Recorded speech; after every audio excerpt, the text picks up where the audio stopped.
Mensos sebagai sekretaris Yayasan Pondok Pesantren Nurul Hasanah akan menyampaikan materi MOS pembinaan mental agama di sekolah.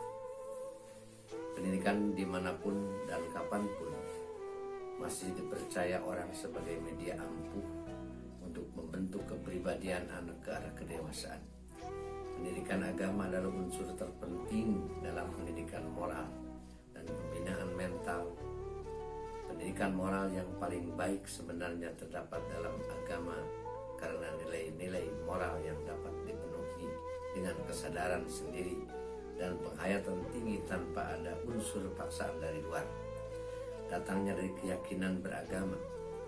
Karenanya keyakinan itu harus dipupuk dan ditanamkan sedari kecil sehingga menjadi bagian tidak terpisahkan dari kepribadian anak sampai dia dewasa.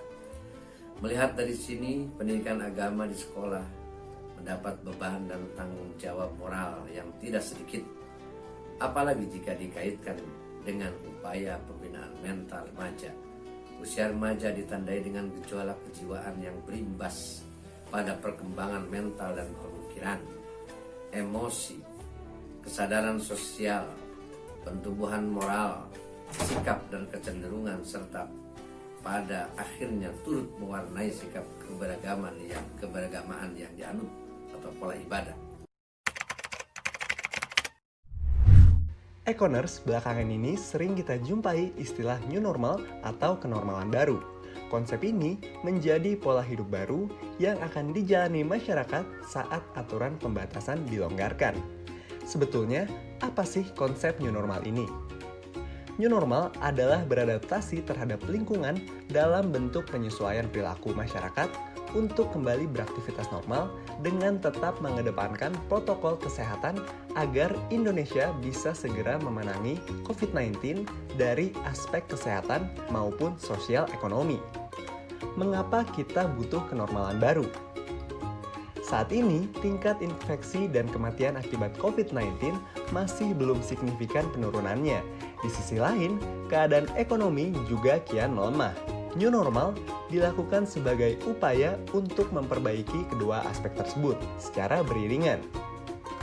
Lalu, bagaimana kita sebagai masyarakat menghadapi masa new normal? Pertama-tama, ubah perilaku kita menjadi lebih disiplin dan taat. Misalnya, saat berkegiatan di luar rumah, kita harus tetap rajin cuci tangan, memakai masker, menjaga jarak aman, dan bersedia diperiksa suhu tubuhnya di setiap tempat umum. Lakukan isolasi mandiri jika kita memang terpapar atau berinteraksi dengan ODP dan PDP. Patuhi juga aturan yang memang telah ditetapkan pemerintah. Beri contoh yang baik kepada keluarga, tetangga, dan masyarakat. Jadi, kapan new normal akan dijalankan? Ada prasyarat yang harus dipenuhi suatu daerah agar bisa menerapkan konsep ini. Pertama, jumlah kasus positif dan jumlah kematian berkurang. Kedua, kapasitas pelayanan kesehatan tersedia dengan baik.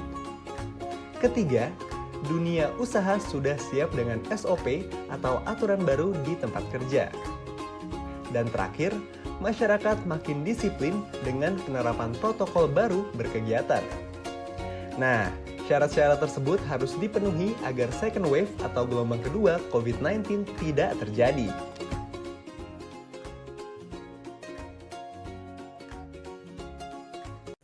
Pada usia remaja ditinjau dari aspek ideas and mental growth, kekritisan dalam merangkum pemikiran-pemikiran keagamaan mulai muncul. Kekritisan yang dimaksud bisa berupa kejenuhan atau kebosanan dalam mengikuti uraian-uraian yang disampaikan guru agama di sekolah. Apalagi jika metodologi pengajaran disampaikan cenderung monoton dan berbau indoktrinasi. Jadi, mereka telah mulai menampilkan respon ketidaksukaan kepada materi keagamaan yang dipraktikkan di sekolah.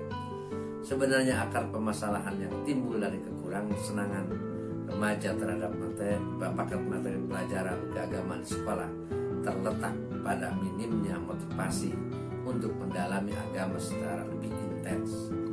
Yang lebih sederhana lagi ialah pelajaran agama yang mereka dapat di sekolah kurang memberikan aplikasi dan solusi praktis pada dalam keseharian mereka.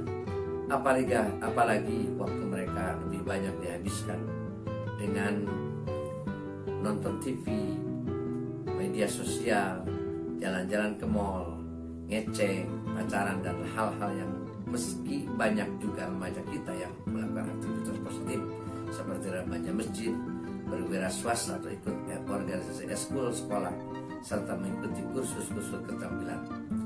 Jawaban dari permasalahan di atas adalah kembali pada sosok guru agama sebagai tauladan dan sumber konsentrasi remaja yang menjadi peserta didiknya.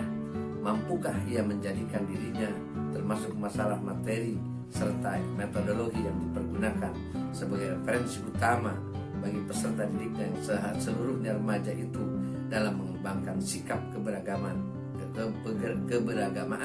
yang tidak sekedar merasa memiliki agama, yaitu having religion, melainkan sampai kepada pemahaman agama sebagai comprehensive commitment and living integration and integrating motif yang mengatur seluruh kehidupan seseorang yang merupakan kebutuhan primer yang tidak bisa ditawar-tawar lagi.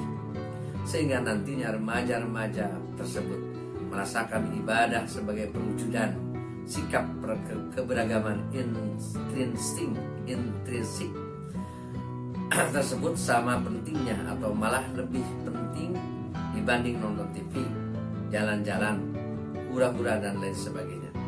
Satu hal penting lainnya yang tidak boleh diabaikan oleh para guru agama di sekolah ialah materi pelajaran agama disampaikan di sekolah hendaknya selalu diorientasikan pada kepentingan remaja.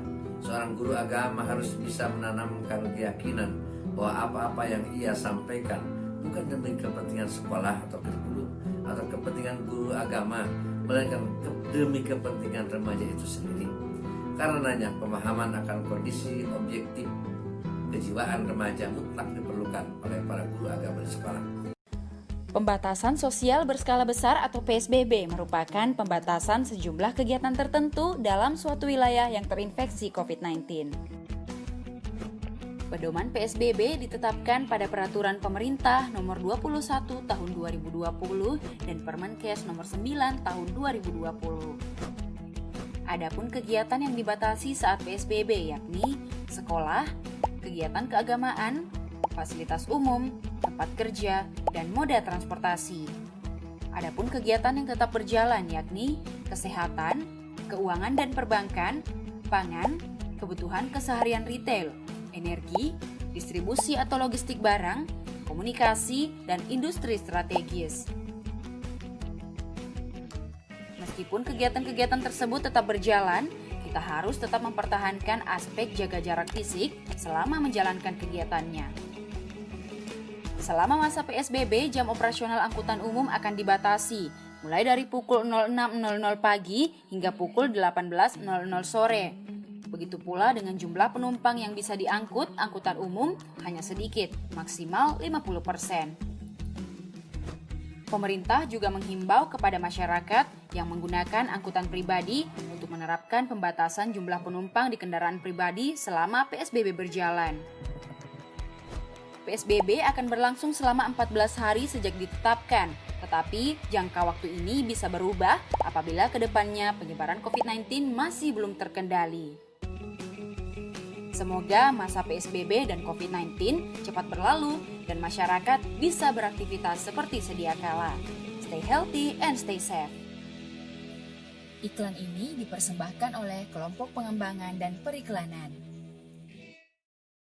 Seorang guru agama harus senantiasa dekat dan akrab dengan permasalahan remaja yang menjadi peserta didiknya agar mampu menyelami sisi kejiwaan mereka, dan materi pelajaran agama pun harus terkesan akrab dan komunikatif sehingga otomatis sistem pengajaran yang cenderung monolog satu arah, indoktriner, terkesan sangar karena hanya membicarakan hal haram harus dihindari untuk kemudian diganti dengan sistem pengajaran yang lebih menitik beratkan pada penghayatan dan kesadaran dari dalam diri. Hal ini mungkin saja dilakukan baik dengan mengajak peserta didik bersama-sama mengadakan ritual peribadatan dalam rangka penghayatan makna ibadah, atau mengajak peserta didik terjun langsung ke dalam kehidupan masyarakat kecil sehingga mereka bisa mengamati langsung dan turut merasakan penderitaan yang dialami masyarakat marginal tersebut sebagai upaya menanamkan rasa solidaritas sosial. Jadi intinya mereka tidak hanya mendengar atau mengetahui saja, melainkan turut dilibatkan dalam permasalahan yang terdapat dalam materi pengajaran agama di sekolah. Namun di atas semua itu, yang paling penting adalah keterpaduan unsur keluarga, lingkungan masyarakat, kebijakan pemerintah, di samping sekolah, dalam rangka turut menanamkan semangat beragama yang ideal di kalangan para remaja. Karena tanpa kerjasama terkait antara unsur-unsur tersebut, mustahil akan tercipta generasi muda remaja yang berkualitas.